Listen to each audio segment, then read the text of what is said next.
Payway Nation. Amazing night so far. For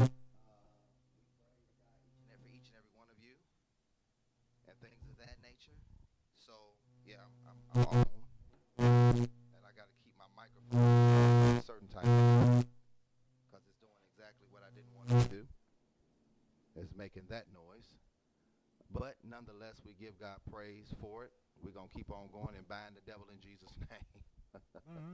The devil in So, Jesus' name. good evening to Facebook and both Facebook pages on the website and everything like that. So we're gonna just kind of continue on with our conversation from last week. But before we do that, we do have some things that I want to make mention of. Number one, I want to make mention of the Day of Healing. The Day of Healing. That's coming up next weekend. Next weekend, June 27th, 2020, is our Day of Healing Soul Clinics. Our Soul Clinics. You definitely want to make sure that you are a part of the Day of Healing Soul Clinics. Uh, it's just going to be ridiculous. So if you want to be a part of that, make sure that you go to the website, click on events, and make sure that you click on the large flyer, and it will take you to a place where you can register. If you have been a part, you were formerly a part of the Day of Healing, of the Day of Healing in March, you actually get that for free. So I pray that each and every one of you guys will be a part of that. That's going to be an amazing, amazing, amazing, amazing time. I am preparing. You are preparing. Yeah. You were preparing today. And everybody's preparing for the Day of Healing. Now, what class are you teaching? Deep wounds and issues. I had to remember which one I was teaching. And you're teaching? Past pain and trauma. Okay, so we got Beasley teaching rejection. Prophet is going to be taking offense, I think it is. Mm-hmm. Minister Shannon is going to be taking fear. So that's five general classes that everyone's going to get an opportunity to do. Now let's explain to them how this is going to go. Once you register for the day, once you register for it, I got you guys to know that you're going to receive a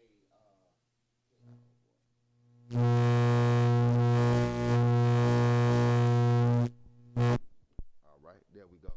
Now we got it. We got it. It's going to work right in Jesus' name. I just got to sit a certain type of way. Okay. Once once you guys register, a link will be sent to you for the DIHPA, the Deliverance and Inner Healing pre-assessment. You're going to take that assessment, and that's going to determine the top two. That's going to let you know a lot about yourself within the spectrum of all the subject matters that we've talked about. Yes. So also you're going to learn, you're going to take the top two classes. Those top two classes, what you score on the assessment, those top two, those are the two classes that you're going to take. So while you guys are in your classes, in your breakout rooms, I'm then going to be teaching senior leaders. Okay? So I'm encouraging all senior leaders to be a part of this as well.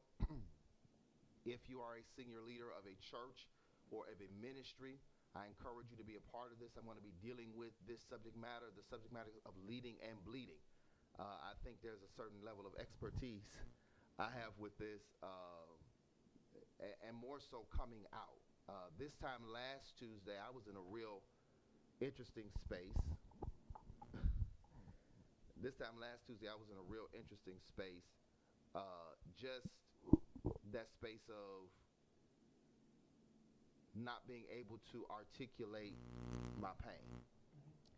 And I think for a lot of senior leaders, and you all are senior level leaders here, I think that holds to be true across the board. That we don't always know how to articulate what goes on the inside of us. And what will typically happen is that we will become hardened. We'll become apathetic. We'll become project and work oriented, but we really won't be people centered and people oriented. And that's problematic because we serve people. And if we're really going to be effective at what we do, we have to take the time to lead or to heal so we won't bleed on the people, if that makes any sense. It's this whole idea that as we are leading, we tend to bleed. We tend to bleed our pain and bleed our wounds and our hurts and our issues on people. And I don't think that we really know that we do it a lot of times. In fact, there's a book out written some time ago called Leading While Bleeding. And it defined bleeding as being wounded and leading. And it doesn't mean that as a leader you don't go through stuff. It means that you haven't taken the appropriate time to heal from the stuff that you've gone through. And I think that has been my issue over the years. I didn't take time to heal. I just kept going. That is very true. You know, and I mean, he's been here the longest, and he's seen me from one stage of reality to another stage of reality. And so that in and of itself is, he can testify in one real sense of what those changes. Probably about 10 years ago, I was much worse because at that time, the pain was fresh. Yeah. And I think when the pain is fresh, yeah, you are a lot worse. But when the pain begins to dull over time, you think you've healed. Yes. You think that you're better. Yes. And the reality is that you're really not better. You're just accustomed. Yep.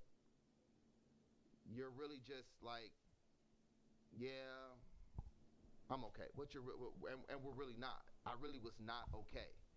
I began to develop something called maladaptive behaviors. Maladaptive behaviors. Malos was the word that means bad. Adaptive. I instead of creating adaptive behaviors to the situation and circumstances that were healthy, I created unhealthy behaviors to adapt to my circumstances to prohibit me from getting hurt. And I think that it's human nature, as it were, to not, what's the word I want to use? To defend themselves against the fact that they're in pain. You know what I'm saying? So what I did was I just created a shell for myself. And I didn't come out of that shell. People didn't get to see the man. And be quite frankly, some of you can't see the man.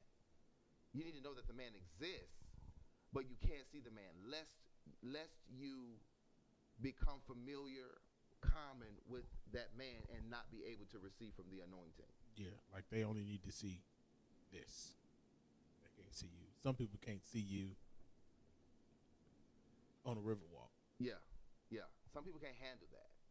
They think I'm in the anointing all the time, and I'm anointed all the time, but I have to have a Jesus conversation all the time. Yes, Lord. I could be on the river walking, enjoying myself, and things of that nature. And if I go with certain people, they will turn it into a Jesus fest, and that's not a problem because Jesus is everywhere that I go. Right. But I'm still a human being that has likes, dislikes, that has things that he wants to do and things that he wants to see and things that he wants to happen and wants to talk about. And all of it is not exegesis, hermeneutics, homiletics, Bible prophecy, the dynamics of prophetics. It's not. I don't want to talk about that all the time.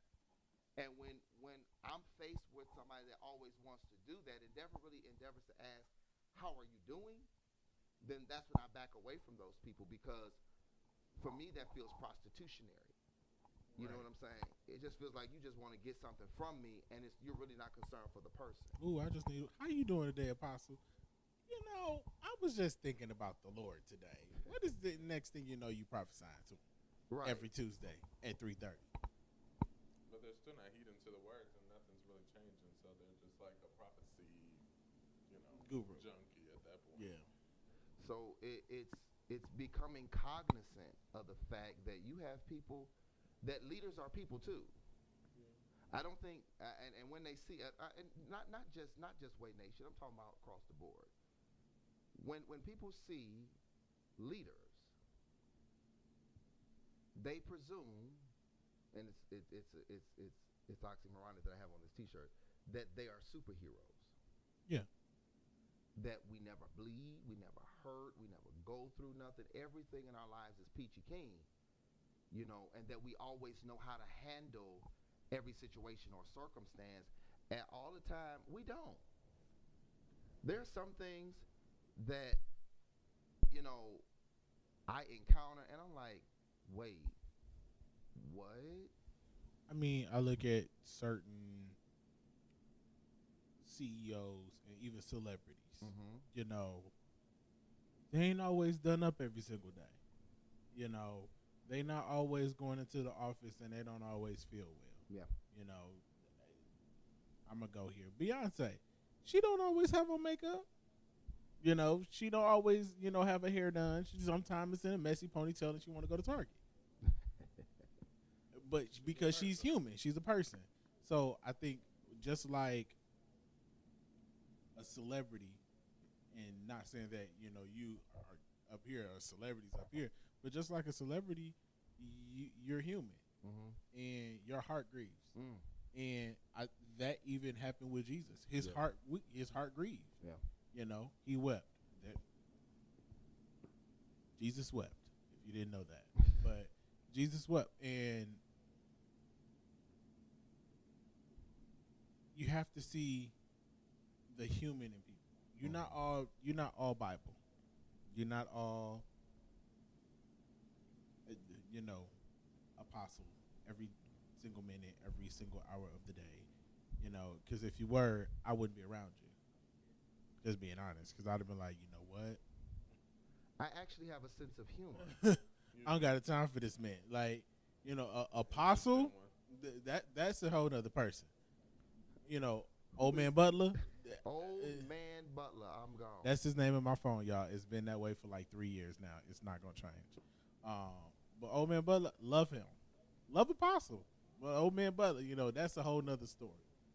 Versus Apostle, but people sometimes they don't think that they, that you are just a person that can have a nickname or a person that, goes through stuff. And you go through stuff. I see it firsthand a lot of the times, Way Nation, and he goes through stuff. And here we go. I'm not saying like he having a midlife crisis. I call him Old Man Butler because to me, he's old. Y'all cannot steal the name. If you do, I'm coming for you. But I see him, and I see some of the things that you go through and how you have bled over the years, but you've still been leading. You've still been going. There have been so many times where you've got me out of situations, and I'm like, I know you just went through this, and this. And yet, you're like, it is well. What's going on with you? Yeah. What? No, that's not. You hurting right now. I've seen. I've been around with your family, so I've seen your family pass, and different people in your family deaths and stuff like that. And I see how you have. And this is a testament to you because back in 2012, I almost hurt you. 2013, I almost hurt you.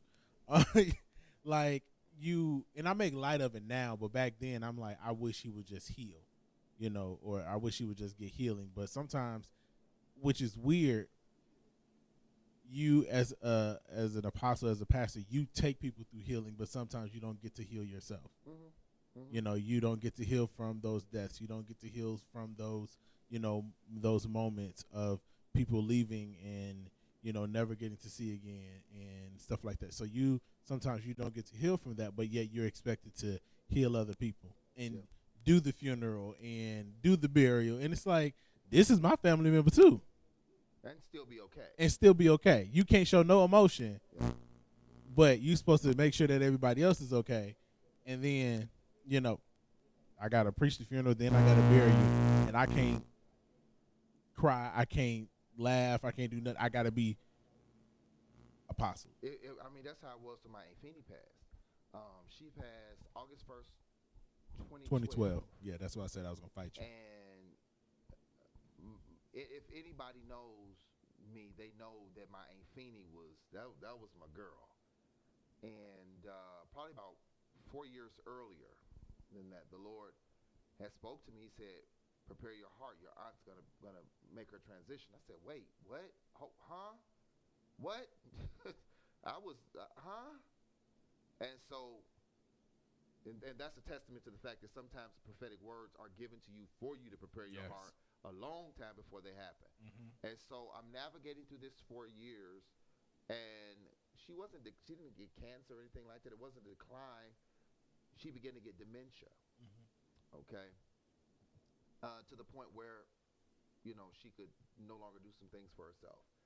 And I went to see her once, and they told me that she hadn't come out of her room in a couple of days. And I'm like, wait, what? So my grandmother and I, we went over there, and I said, "I need you to come on out." She looked up at me. She said, "Who are you?" Ooh, and I tell you, that pain, that hurt, that hurt, that hurt in a way that I can't even express to you. And she said, I said, "Aunt Feenie, you know who I am?" And she looked at me a while, and she said, "You the preacher?" I said, "Yes, ma'am." I said, "You got to come out. We got some food for you to eat." They're going to laugh at me. I said, "No, they're not. Nobody else can get out that room but me." And that hurt me in a way that it hurt me, but I began to remember the word that God gave me. And it was at that moment that I didn't know how to prepare my heart for that. And to see her go through that, and then to go back over there and to see her have moments where she was completely lucid, like she was Aunt Feenie again. Yeah. I think you were there once when and we recorded this, where we had played some music. Yeah. My grandmama and Aunt Feenie would dance. Aunt Feenie was sitting down, and Grandma was standing up. My grandmother was moving her bottom half, Yes. and Aunt Feenie was moving her top half. And Aunt Feenie looked up. She said, "You look at me. I'm moving my top. I need your bottom, and you need my top." Yep. And that was hilarious. And I had went back at the last week of July, 2012, for a conference or something. And they told me that she was in a nursing home recovering. And I went to the nursing home and sat with her, and she had lost a lot of weight. She was there but wasn't there. And I said, "Auntie, I'm going to pray for you." And I prayed for her, and I said, "Amen." And when I said amen, she grabbed my hand tight, and she said, "Amen." And it was such a painful thing to see. I had to excuse myself from the room. My grandmother kept tapping on her face, saying, "Feenie, wake up, I'm here. Because that was her best buddy. And I stepped out of the room because it was a lot. And I think one of the CNAs stopped and said, "She's a strong lady. She's going to be all right." I said, "I know." I just said it was overwhelming to see. And I went back in there. I said, "I'm finna go, Auntie. I'll see you later, okay?" And I kissed her forehead. And when I left that room, the Spirit of the Lord said, "Prepare your heart. She's going to make her transition soon." Right. Yeah. And when God gives you a word like that, that's one that you're trying to forget. That was on a Saturday that I went to see her. By the 1st of August, she had passed away. My grandmother called me and told me what happened. It was about 7-something in the morning, almost 8. It was 7 in the morning. And I remember it because I was living in Rochelle at the time. You were there, and Quita was there. And they called me, and my granddad was telling me, and I heard my grandmother in the background, and I'm like, "What's going on?" Then they told me, they said, "Feenie passed." I said, "Okay. All right. Is grandmama okay?" "Okay, good. Everybody good?" "Okay. All right, fine." Has anybody told my mother? "Okay, I'll call her and let her know." And I think I called my mother and told her, as she just began to break down over the phone. And y'all asked me, said, "What's going on? What's going on?" And I mouthed to you, I said, "Aunt Feenie passed." And called my mom, and I told her. And I think I got up to take, I don't know where I was going, but I think I took 2 steps, and I just collapsed. Oh, and I could not control myself. I stayed in the house for 2 days. Yep. And I went to take a shower. I cried. I went in a room. I cried. I tried to cook. I was crying. I never had anything like that to happen to me. I didn't understand it, and I mean, I'd had people die before, and this is why it's imperative that you take time and grieve and heal. Don't worry, we'll be having a grief recovery class soon. Yeah, we will. And I was very quiet then. You and Quita kind of just was there. I didn't say much, and I thank you for that. Because during those times, sometimes people, when people pass, you don't want to be encouraged. Sometimes encouraging me is going to tick me off even Make more. me even more angry, yes. And so I was in the shower and everything like that. And the Lord speaking to me in the shower, he said, prepare your heart. I said, wait a minute. When he said, prepare your heart, I said, nobody else can die. Nobody else can die. He said, no, son, prepare your heart. You're going to preach the eulogy. I said, God, I can't do it. I said, God, I can't do it. I told him, I said, I cannot do it. And it was that day that I discovered I had hand, foot, and mouth disease. Yep. I had blisters on my hand. No, the blisters hadn't come on my hands yet. They were just on my feet, I think it was. Yeah. And that was probably Wednesday. That was a Wednesday.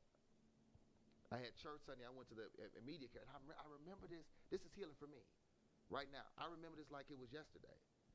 Rod took me to the immediate care. They told me that I had hand, foot, and mouth disease. I said, all right, get me back to church so I can preach. Hands blistered, feet blistered. And I went back and preached.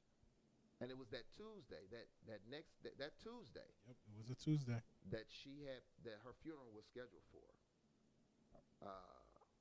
God was so miraculous that Monday, because I was looking for something. Your rabbit. I was looking for some clergy apparel because my auntie always loved to see me in my robe. So to honor her, I was going to wear my robes that day. And I was looking for something, a particular piece, and I couldn't find it anywhere. And I had been taking aspirin that day. Yep. And I looked, and I knew the aspirin had worn off. I said, I need to take another aspirin. I'm like, wait. Yeah. You got healed. God healed my hands and my feet that day. And that was a Tuesday. That was Monday. We had one of the funniest meetings. We're not even going to go there. We had one of the funniest meetings Not even gonna that go there. night with my grandfather. That's a whole inside joke. Man. That's a whole inside joke, right? And that morning, I got up very early. I don't think I really rested. I got up very early, and I got dressed. And I think all y'all got dressed with me. And I think I went outside, and I just stood by the gate. And I held on to the gate because I felt my knees buckling. Yep. And I think Rod drove me. He did. Drove me to the church, which was really up the street. And I was on 119. I saw all the way down, and I saw that hearse down there. And we got there a few minutes before my grandmother did. Mm-hmm. And I rushed in there. I walked down there, and I went up to the casket. I said my goodbyes. I grabbed my auntie's hand. I kissed her forehead and everything like that.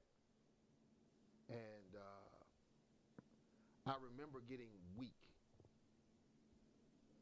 I remember getting weak in my knee. Like, I remember getting weak in my. I don't know whether I stood or not. I can't remember that.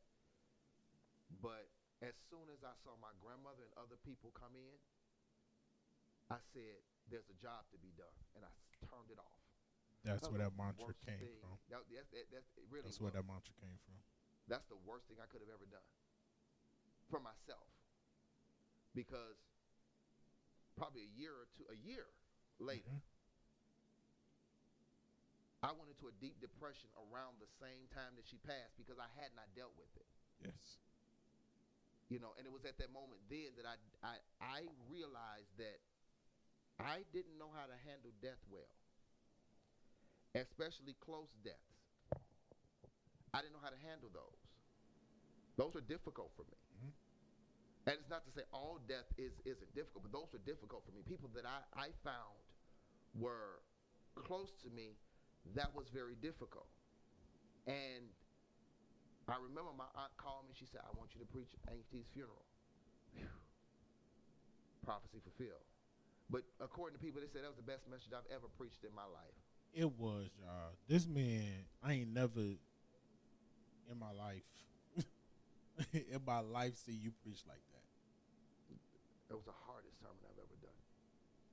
Was first hardest sermon I've ever done. Second hardest sermon I've ever done was my auntie, my Aunt Lola. We didn't just do the sermon, we put the funeral together. When I tell you these guys here are, we are the Way Nation services, okay? Weddings, funerals, bar mitzvahs, baby showers, whatever you brisses, need. all that stuff, memorial services. We really We do it. Put it all together, and that was hard. That was hard. Being there for my cousin, who is, that's my girl. When my auntie passed, I was there for every meeting that they had with the doctors. I was on the phone for every meeting that they had with the doctors. And I maintained my faith through it all. It was hard. And I think it was a Tuesday night, again, when she passed. And I don't know if she texted y'all or something like that. Did she text?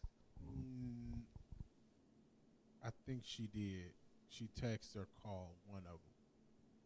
And knowing them, knowing me, I probably was up teaching, and I noticed everything.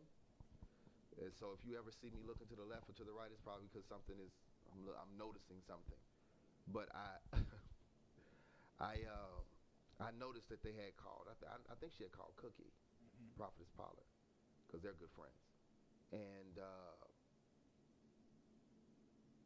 I got the text. She said, "Haven't got another angel." And I think at that moment I said, there's work to be done. And I started immediately doing whatever it was I was doing. And I bottled it until I couldn't anymore. And this was the robot in me. I looked at everybody. I said, okay, it's time for me to break open. I just can't hold it anymore. Mm-hmm. And I went and I sat on the floor and I cried and I cried and I cried and I cried a deep cry. Mm-hmm. A deep cry. And that was painful. And sometimes you gotta have. A lot of times when I deal with people with pain, especially in deliverance, I'll tell them that your pain has a sound. And because people are it's trying to, cry pretty. That's cute. That's cute. But pain crying pretty? No, So when I tell them that, they usually let it out, and that deep cry uncorks the cistern that are on the inside of these people and what they got going on. It's hard to hear. Yeah. And I had a deep pain, but I carried that with me to church. And people don't understand that, I had the pain. People walk to me, "I'm sorry about your aunt," everything like that. And that was pretty much that. But I'm still carrying it. And that on top of whatever pressures I have as leader, immediately I immerse myself in, well, what's wrong with you? What's wrong with you? You okay? You all right? You okay? Because I thought that the way to my healing is to get other people healed. In hindsight, yeah. In hindsight, we're like, no, that's not the right way to do it. But ultimately, we know that if I ever have to go through something like that, I'm telling y'all right now, if my mother, my grandmother, my grandfather, or my uncle go by way of the grave, I can't preach. Way Nation will be on sabbatical for about 3 months because I can't preach either. They like family to me. They my family, so I think they're family to all of us. Something like that. So it's just that whole idea of I'm gonna need that time, and I need to know that I'm permitted to have that time. yeah, you definitely are. You know, because a lot of times pastors don't feel permitted to have pain. We don't feel permitted to uh, really deal with stuff. We don't feel like we have permission to deal with it. Right. Well, maybe if I just go in the presence of worship, it'll be dealt with. No. No, no.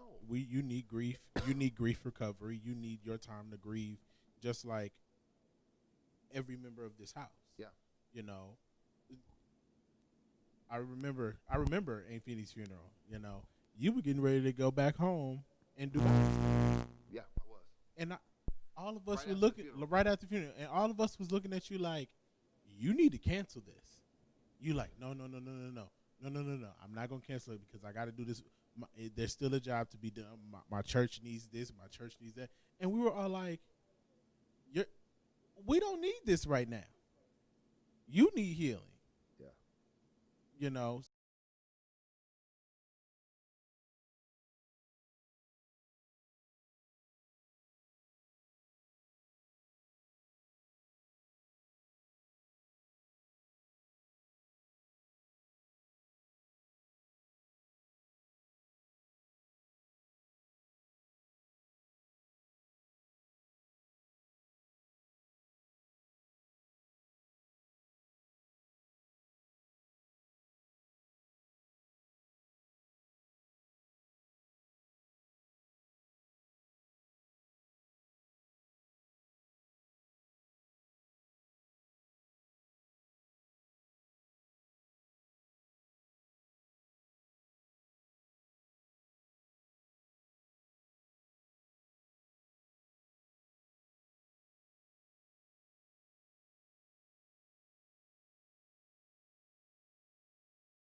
Okay, we're back. Don't know what happened there exactly, but here we are again, once more and again. I was saying that we don't oftentimes have permission, feel like that we have permission to uh, to have pain. We don't feel like we have permission to deal with that pain. And I mean, even all the way down being a single pastor. Okay, being a single leader. I'm a single senior leader. I'm not married. And when you're single, you can really pour more of who you are into this thing called ministry, and that's cool. But when I do get married, Woo. you know, when I do get married, it's that whole idea of being able to know that it's left in good hands, and understand.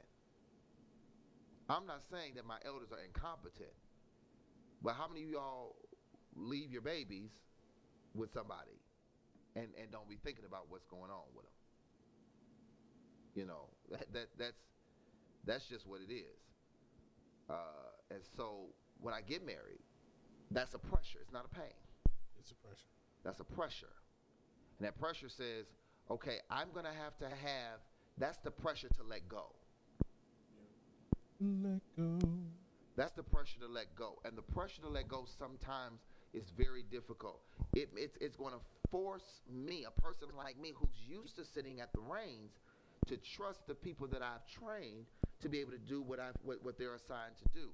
And then come in when necessary, because my first ministry, when I say I do, is no longer the Way Nation. And that's grief too, because it's a change. People think that grief is only when somebody dies. Grief is whenever you have significant change in your life. And I got to grieve that. I got to be able to walk through the processes of grief and say, okay, I'm okay with releasing this. And knowing that I'm still going to be I'm still going to be that dude. Not going to be anything different. Still going to be him. Still going to lead the meeting. But I'm on a honeymoon. Or my children are being born. If any baby of mine is being born on a Sunday, Why are you at church? that's the first question somebody should ask me. I you know my favorite show, Grey's Anatomy, right?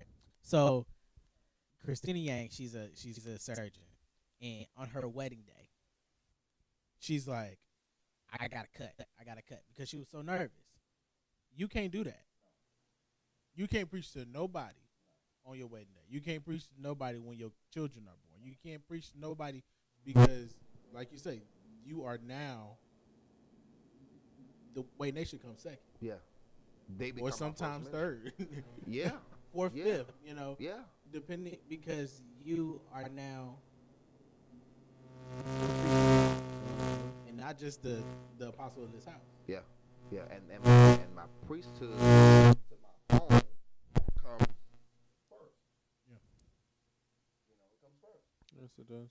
So to whoever that lady is, she's going to understand that I'm not going to make her second to my church. Yeah. And you shouldn't. shouldn't. And she'll understand. She'll understand that there are those times where, honey, I got to get to the church really quickly. I got to do this. That. She'll understand that, but when it's neglect, that's the word. You can't. Bishop Noel Jones.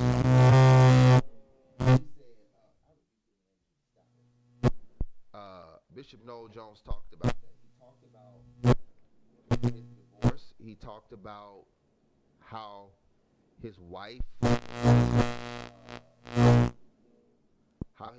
was angry every time he would leave. He's gone 4 days out the week, maybe 5.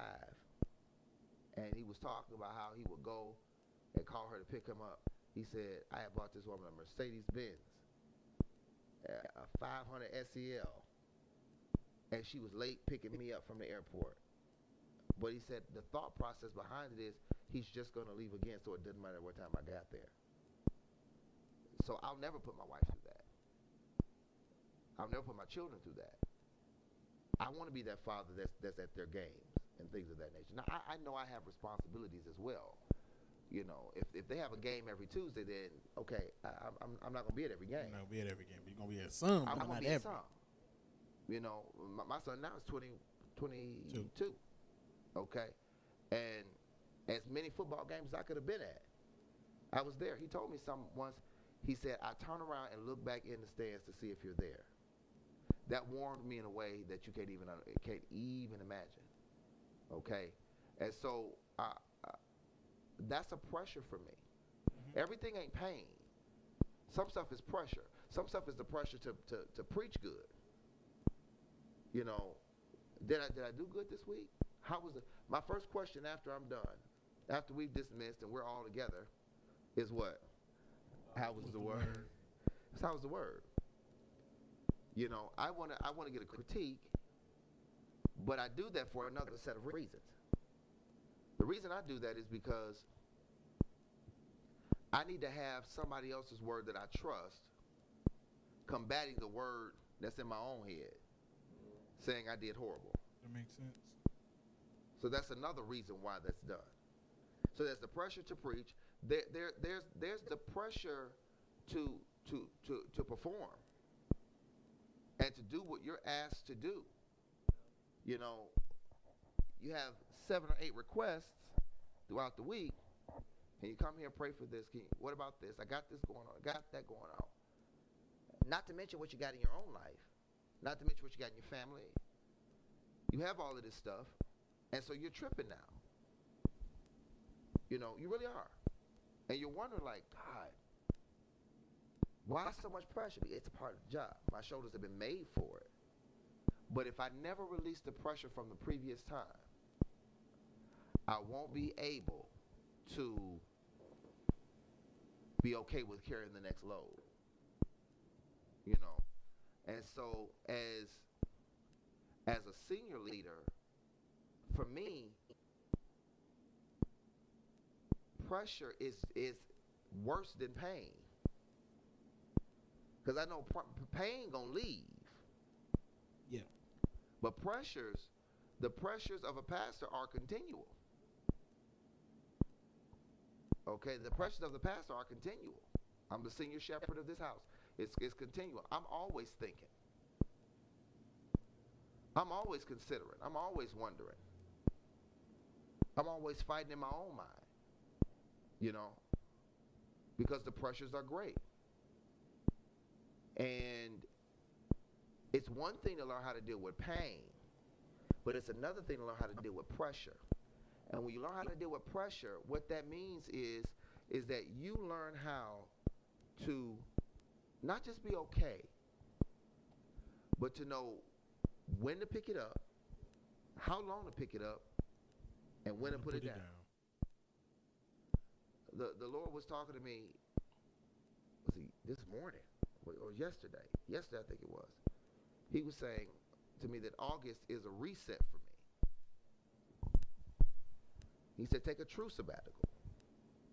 So that means will I be in church? Sure, I can be in church. Am I preaching? No. Am I going to be in meetings? Nah. You know, I looked at my library today and said, man, I haven't read that book in a long time. I haven't read that book at all. I got 30 days to read several books, to relax. I'll get over not feeling productive if I'm not sitting at my desk. So I'm going to close my door for 30 days. And I'm gonna put a lock on it. He ain't got that much ingenuity. I think closing it is good enough. With a key that only I have. You don't know me. I'm from 125th Street. I'll kick the door in. I really will. But needless to say, no, if he did that, I would not mind, because that will keep me out of it. But I think pastors need that time to release the pressure. You do. Years ago, I used to go to a place called Branson, Missouri. Yes. And I haven't been in a long time, and I think I want to get back to Branson. I would go to a resort out there, and it was right over, I think it was the Ozark Mountains, and you looked Beautiful thing in the world is to see the sun come up and go back down. I'm in the room, and when I used to go, I would go and I would literally go and I wait about a day and I go outside on the balcony and say, okay, God, what you got to say to me so I can take it back to the people? But there it is. Nobody taught me how to, and you don't turn it off, but nobody taught me how to put it down. Put the shepherd's rod down when you're on vacation. And did I go and I have fun? Yeah, when I had fun, I enjoyed myself. What you finna say? Well, Moses was up on the mountain, right? Yeah. I don't think the entire time Moses was up on the mountain that he was, hearing the Lord the whole. I mean, I believe he was resting in the Lord, but I don't think he was like, okay, God, give me every single instruction for every single day for the next 400 years of my life. I think he put his staff down to get rest. Yeah. Otherwise, he wouldn't have came. He came out shining. Yeah. To me, I don't think you can just go and go and go. And even if you're in the presence of God, always get for everybody else and not get nothing for yourself. And that is always, that's true. And going into this new decade of my life, I am very aware of that I have to take that time for me, and that I have permission to do it. I realize that. I have permission to do that. I have permission to be okay. I have permission to go and take the moment. I have permission not to counsel nobody. For 30 days. I have permission to do that. And that's difficult for me. But I have permission to do it. And having that permission puts me in a place where the stresses and the strains become lighter. Because I don't have to. I remember going up to preach at Apostle Love's church. I was gone for how many weeks? 3 weeks. Was it 3? It was 3 because I preached, Elder Beasley preached, and then Prophetess Pollard brought it home. It seemed like it was much longer. It was 3 weeks. Trust me, I know it was 3 weeks. I know I was with you, so it was 3. Yeah. So, but in the midst of that, gone for 3 weeks, I didn't worry about home. I didn't worry about what's going to happen. I didn't worry about what the word was going to be like. I was cool with that. I guess because I wasn't away. I knew I was going to see him on Tuesdays. Well, yeah. I knew I was going to connect with people on Tuesdays. But I think everybody was more happy to have me back. I think I was more happy to be back. You were. You're preaching to another crowd, which is good. But at the same time, preaching to that other crowd is not preaching to your people. Right, and they pull differently, too. Oh, God, yes. Oh, God, yes. 3 weeks of raw deliverance. Yeah.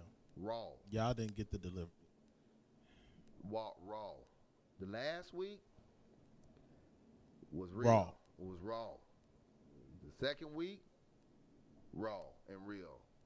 But, it's just the idea that a lot of times people don't get the opportunity to just say, and be okay. Yeah. I'm learning how to manage pressure. I'm learning how to deal with pain. I have to come out of the office. I Yes. have to leave the office. Close the door. And don't go back in until my designated time. Yep. Like I said last week, some days I spend 12 hours in there, easy. My mother would call me in the morning. She's calling me at 7 in the morning. She said, "What are you doing?" "I'm in the office." "What?" "Why?" "I'm working, thinking, planning, preparing, all that type of stuff. It's managing. And here goes. When you become imbalanced with the managing portion, you begin to do more work and not enough self-care. More productivity and not enough presence. Yes. and then you come out top heavy instead of well balanced. And so it's just this whole idea for me is that I'm so used to working. Not that I don't get my presence time and time with the Lord, but he's beckoning me for more. Yeah. And he asked me probably about a year ago. He said, what if I called you and asked you to take a whole day with me? What would you do? And, you know, out of obedience, I said, I would definitely do that. And he said, what if I asked you to do, you know, to give me a day, and the day of healing was a week away? I said, now, Lord, you told me to have this program, and you're going to sit here and then tell me that you want me to do this, to come and spend a one day with you a week. Do you know how much I have to, I can write in a day? And this is the conversation I'm having with him. He said, exactly. He said, don't make my church your idol. Yep. Don't make my church your idol, where you serve it more than you serve me, and you're at the beck and call of it.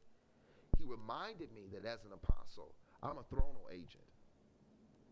A thronal agent. Did I say ecclesial? I said what? Thronal. A thronal agent is somebody who reports directly to the throne, whose responsibility is directly to the throne.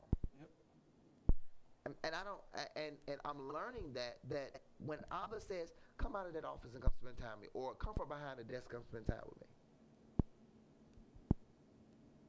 I'm learning that. You should know he gonna make it up. He got it. Baby, He gonna pick up the time. baby, when I tell you that I did that once, I spent time with the Lord, I'm like, dang. He said, and once I got done, he said, come out the office and go rest. This is my face like, wait. So I took the laptop and my pen and my paper and my Bible upstairs with me. He said, close it.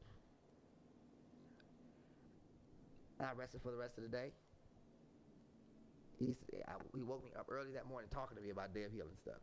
He said, let's go to the office. We went in, and he said, write everything I tell you to write. And I'm just typing. I ain't never typed that good in my life.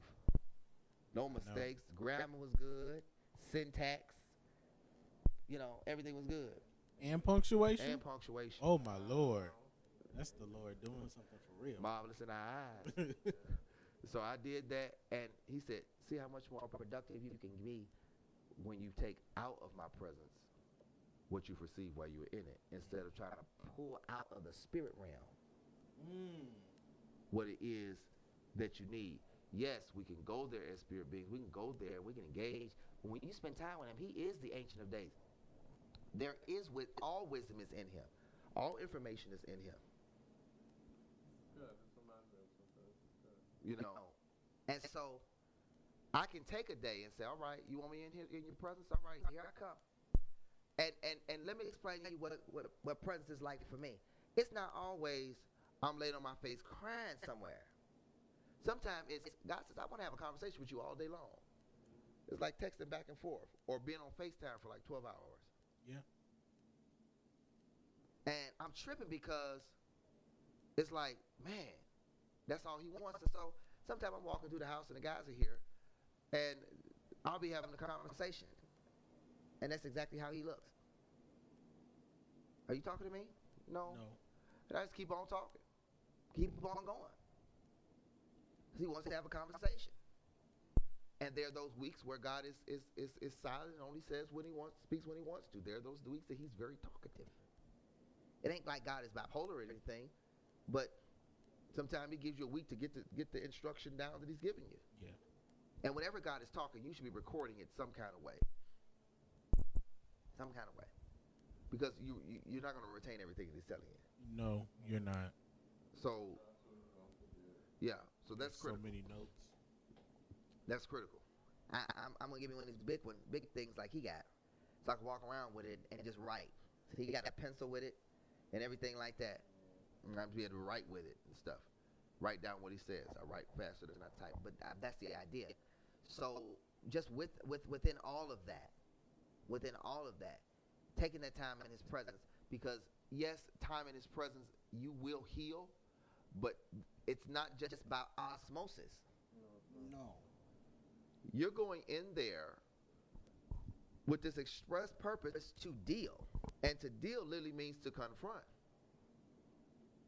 If you're going in to deal, you're going in to confront. God has to bring some things to you, and that's what He's doing, and that's what I don't like. Can we just be 100%? I don't like that part, because He's bringing stuff up. He said, I want you to go deal with this, this, this, this. And it's on a list right now. He told me yesterday. It's on a list right now. And I'm looking at it like, man. You know, I don't know, Jesus. So going in to deal with these things is going to be difficult, because what He's given me is that those are the roots of pain. Those are the roots of trauma. And once I go in to deal with that stuff, I'm going to start to see some results, you know. But just because you went in and pulled the root out doesn't mean that the healing process is done. That's just the beginning. Because at this particular point, what you have to do now is you have to allow yourself to be refilled up again with the antithesis of what just came out. Yeah. And you got to allow that to take place. And that oftentimes is the difficult part for me, because I'm impatient when it comes to stuff like that. Got patience for a lot of things. I have patience with Elder Murphy. I got patience with Elder Blanks. I got patience with the Way Nation. Okay. I have patience with all He those got things. patient with the elders. Q. Oh, another story. I got patience with people now. So, but I mean, just the whole idea that I have patience for that, but when it comes to me, I don't have patience for it. I need to be done so I can get back to work, so I can get to finish doing what I'm supposed to be doing. When I feel unproductive, or when I'm not doing what I feel like I need to be doing, I feel unproductive, and then that's when it comes back around. Like, dang, there's this whole stigma that comes back on me then. I've always thought that the pastors have to be busy all the time. It's my full-time job. I better be busy. But you don't. You know, but you don't. Right. You don't. There are times that the Lord will call me away from the desk to the floor. Okay.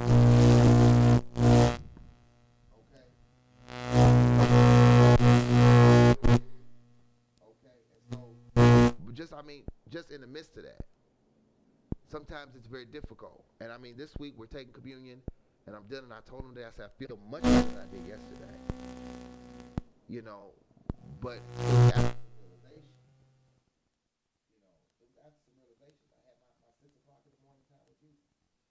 Some realization got to go. You know, so that's kind of where I am in this whole process.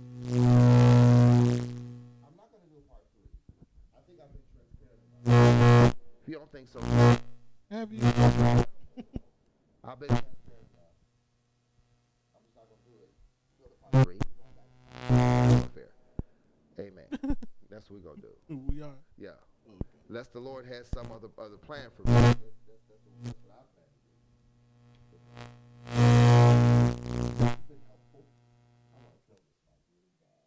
It's okay, brother. It's okay. This is the type of stuff I'm not patient with. Right here. That's not that I am not patient with at all. I'm about ready. To throw it. Either that or buy a new one. No, I ain't gonna buy a new one. I'm just gonna have one held in my hand. See, I don't like stuff like this because it makes the thing don't look excellent. And I get annoyed. And I have an attitude. Which he is right now. I am very annoyed because this thing keep doing this, and I'm hearing it do it. So if I'm hearing it do it, I know y'all hearing it do it. And that's not pleasing to me, because I've always want this to be excellent. Okay, I always want it to be excellent. You know, y'all always. To the place where I'm probably annoying them, but always. Okay. It's 8:14. I've been transparent enough. I don't want to talk anymore. Yeah, it is. I don't want to talk anymore. You don't want to talk no No, more. I don't want to talk anymore. I didn't share it enough. They didn't seen behind closed doors enough. Yeah. You said, whoosh. Yeah, I closed Shut the them. doors. Yeah, I did. I closed them. Y'all got something for me? I mean, I was thinking the 16th, correct? Is the date, right? So your birthday is next Tuesday. My birthday is next Tuesday. So I know on the communion line you talked about like a Zoom birthday party.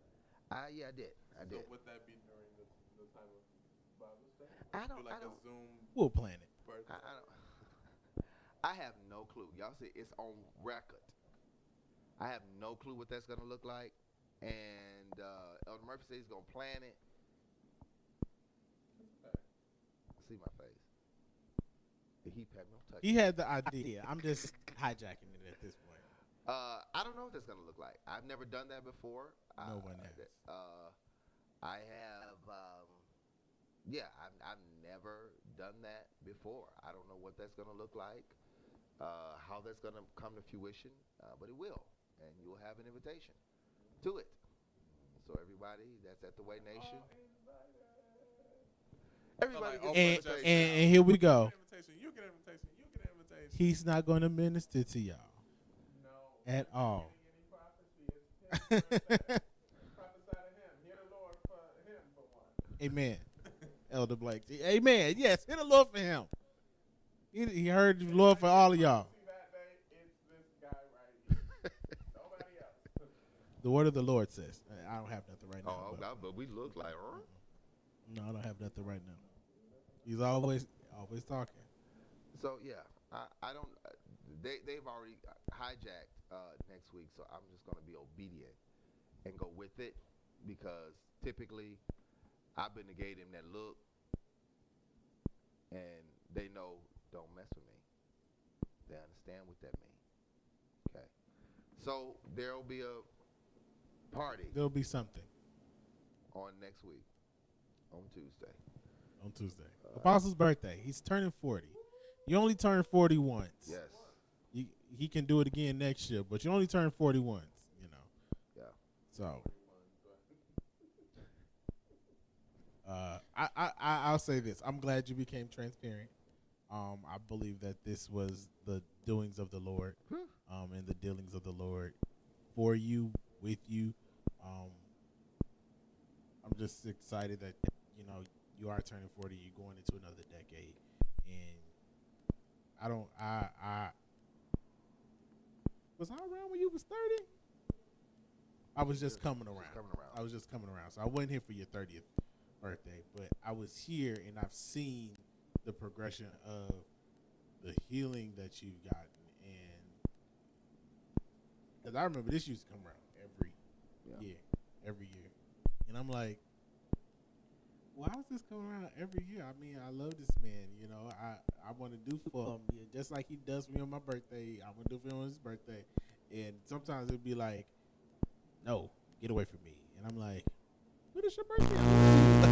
Like, you know. And so this year, and with every year, I'm glad that there's a progression and that this cycle one is being broken, and you just being transparent and open with the house and the people that you love, you know, and so that people can love back onto you, and you don't have to deal, like you've already said, you don't have to deal with those rejection issues from your house and from your, you know, from people in general, you know. And then you even, like you said, 39 is your exit year.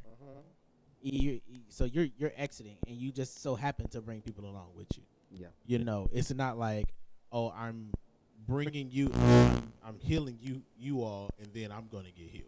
No, it's I'm getting healed, and if you want to jump on the bandwagon, go right ahead. I see that, you know, differently than in the past and in you know, past situations. So, because most of the time he's like, yeah, y'all, I'm gonna get healed, or y'all, I'm gonna get y'all healed, and then I'm gonna get my freedom, and it's like, no, you should get the deliverance first, and then we'll get it. Because I mean, but it's true. I feel like sometimes you be like, you know, you get the deliverance first, and then we'll get it, because then you'll be in a better spot. You know, you'll be in a better place. But yeah, that's all I got. I think. Elder Blank C. I wanted to say this. Actually, like I want to say maybe a couple nights ago, I had a dream that kind of sparked this like conversation, and well, not this conversation, but like the conversation I'm thinking about. And in the dream, there was like one of our members. I won't say any names. It's not for you guys to know. And they were just like kind of, they were talking about the transparency and how it was doing them good, but another one was like, well, yeah, how can he, do these days of healings and prophetic encounters and things like that when, he's still broken himself. And, in the dream, a righteous indignation rose up in me, and I was going to go off on that person, basically saying, which I love y'all, by the way, mention, but, But he will swing. with love. But, it just made me realize that I'm not perfect. He's not perfect. He's not perfect. You behind the camera, you're not perfect. And that's okay. Because this is a hospital. This is where people that aren't perfect come to get better. You can't come to the hospital and get mad at other people for being sick at the hospital. Like, oh, you coughing. Why you coughing? You're coughing too. We're all coughing because we're here to get better. You got your brains coming out your head. Like, We're all here for the same purpose. So just keep that in mind, with as much transparency as Apostle gives. Even on the Zooms, I'm being transparent with the team. I don't know how they get it out of me, but for some reason they get it out of me. And I tell them all types of stuff that I don't even tell nobody else. But it's just, as a leader, it helps to be transparent, to show that transparency and knowing that you have leaders who are being real with you and being transparent. Yeah. And so, one, don't take advantage of that. Don't think that that's a weakness. But just think of it as something that you can lift up in your spare time. Something that you can, take to the Father and say, how can I help in this regard? What can I do for my leader, my leaders, to, help them in these areas? We know that we're not perfect. You know that we're not perfect. So, just kind of take that into consideration, and that's kind of where the dream, kind of led me. But yeah. yeah, I mean that transparency is great. Being vulnerable is great. But in us being vulnerable, like Elder Blank said, pray for us, lift us up, lift the apostle up. Like that is, we doing it for a reason, And then in your deliverance sessions, be vulnerable, be transparent, because that's how you're going to get your freedom. That's how you're going to get your healing and your deliverance. You got to be vulnerable as well. If we're vulnerable with you, we want you guys to be vulnerable with us. And I'm not telling you to tell me your deepest, darkest secret from 1993. Probably already told me anyway. 9 times out of 10. But I'm not telling you, to tell me that. But at the same time, you have to be open and receptive to, that you're going through this deliverance, or you're going through this situation, you're going through this circumstance, and now you're sitting in this seat, and we doing whatever approach there is. Be transparent. Don't allow the enemy to lock up your deliverance, and don't allow yourself to lock up your deliverance. So, yeah. I think that's perfect. With the Day of Healing coming up, it's like take these next couple of weeks to really think about whatever take this next week and think about whatever the first 2 things that came up for you from your assessment. If you haven't taken the assessment, you should, so you can see what those things are. But take those things and be like, okay, it said I have a rejected soul. And start thinking of all of the times where you felt rejection. Ask the Father, hey, when did this first come in? And allow him to speak to you so that when you get before us and get before him and we're in our classes, we don't have to cloud so much. We're going to do the work, but, just that it'll be that much easier because you've already kind of been dealing with it and had a conversation. You're already having these, thoughts on your mind where it's not like we're taking an hour to teach a class and you're sitting there looking crazy like, I don't know what's going on. like, this is for you. So. Yeah. So don't forget to register. Day of Healing, June 27th, 10 to 2. Register. Go to www.thewaylive.tv, and you can register there /events. The big old flyer. Click on that. It'll take you to the link or take you to the page where you can register. register. And look, take this assessment, okay? Y'all take all these BuzzFeed assessments and the quizzes on Facebook. It is 21 questions. Take it. It's not hard. It's very easy. It's to help you. And Apostle, I don't know how he did it. I really don't. I have never seen a person put together an assessment that is so accurate. It's very accurate. And I was sitting here like, like, Very accurate. like really, I'm like- really scarily like. And some of those questions, I really sat there and was like, I don't know what to pick because so many answers could have been Yeah. viable for me. And even with the answers that I did pick, it still was accurate. And I'm like, but it's good though. So Day of Healing, Yeah, feeling. and then tomorrow, the Battle of the Nations. No Shia woman tomorrow, but Right. the Battle of the Nations at 8:05. Yeah, I'm going to be leading prayer Oh Lord. that we're tearing down the altars of Baal. Oh Lord.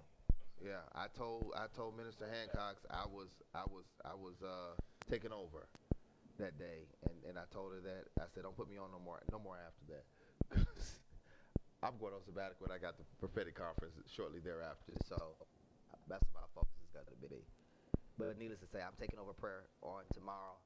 I'm gonna have a small little lesson about altars and the altars of Baal, and we're going forth and we're gonna tear down altars, temples, shrines, and groves. Get ready. Sounds very deep. But what's Thursday? Y'all might get some deliverance on that line tomorrow. I'm not even gonna lie. They were giving on communion today. Shoot, cause man, y'all just might get some deliverance because you got some idols that you need to tear down. But me too. So we're gonna keep on going. We don't have anything on Friday or Thursday. If you are in Ignite, that's Thursday for you. Okay, don't forget that. And then Saturday is South Saturdays. South Saturdays, whoop whoop whoop. You guys will be on Zoom. And then Sundays, Central Sundays, right here at The Way Nation on Facebook, on YouTube, www.thewaylive.tv. You know all this stuff. We've been saying it for weeks. Yeah. Saying it for weeks. If you don't know, go back, replay these videos, watch them. Especially last week's Yeah. and this week's. Yeah. So, So, Amen. as we prepare to go, it's offering time. As you prepare yourself for the tithe, offering of wonderful gifts and expressions of love, we thank God again for your faithfulness, your cheerfulness, and your commitment to give. If you would go be so kind as to take out your phones and download Tithely and find Jesus is the Way Christian Center there and sow your seed. If you're already a member of this church and you sow your seed regularly on Tithely, we ask that you go ahead and do that. If you're not a member of this church, you say, I still want to sow a seed, but I don't have that app. Text the word GIVE, GIVE, to 815-261-0357. 56. At least I was that close. You That was- one number off. 261-356. Text the word give there, or you can go to www.thewaylive.tv and click on give, and it will take you to a very secure place where you can give your tithe, your offering, and your wonderful gifts and expressions of love. So, with that being said, thank you so much for your patience, and thank you, gentlemen, for joining me. Elder Murphy for 2 weeks, Elder Blanks this week. Yeah, you know, I don't like Bible study like that. You I love Bible You study. like to sit on the other side of the camera. Yes, and work it and make sure everything works Being fine. on this side, I don't know. But thank you guys for joining. Thank you for allowing me to be transparent and allowing me to just Anytime. exhale and just be vulnerable in front of the people that I lead. I think that makes you a better leader It does. when you be vulnerable. So, with that being said, I love you guys very, very dearly, and we out. Peace, Way See Nation. y'all later, Way Nation. We'll talk to you later. See you on Saturday and Sunday.